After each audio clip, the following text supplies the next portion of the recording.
Саламатсыздар ма балалар? Математика сабағы. Сабақтың тақырыбы өзара кері амалдар.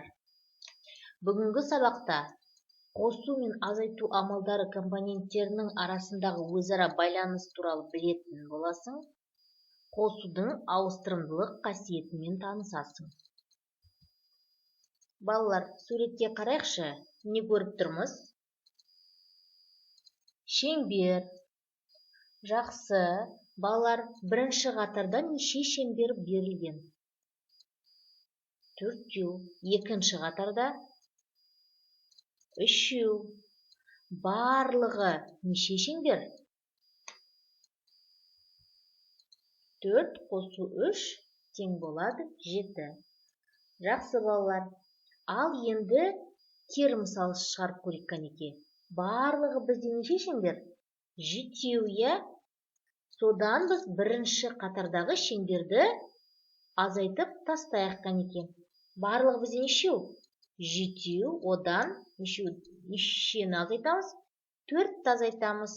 Тең болады 3, иә?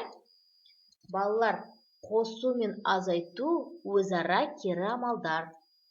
Қосуды азайтумен тексеруге болады. Азайтуды қосумен тексеруге болады. Сонымен балалар, есімізде сақтаймыз. Қосу және азайту өзара кері амалдар. Келесі сіздерге тапсырма балалар, өрнектер қаласы. Яғни балалар, бұл жерде біз қазір сіздермен өрнектер құрастырамыз. Бос торы көздің орнына тиісті санды қоямыз. Бірінші мысалға қарайық. 4 пен 5-тің қосындысы тең болады 9. Енді екінші өрнекте біз сіздермен қосылғыштардың орындарын ауыстырамыз.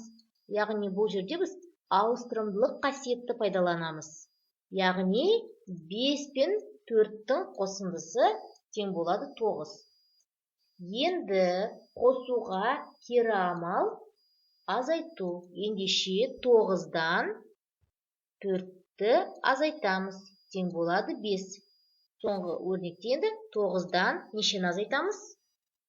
5-ті азайтамыз. Тең болады 4. Түсінікті ме балалар? Яғни қосуды біз кері амал азайтумен тексердік. Келесі бағандағыны қараңыздар. 60 пен 30-дың қосындысы неше?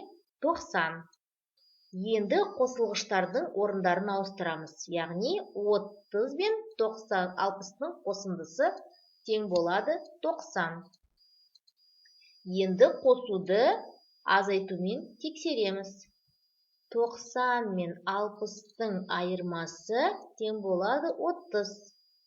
90 мен 30-дың айырмасы тең болады 60. Жарайсыздар балалар, осымен біздің сабағымыз аяқталды. Сау болыңыздар.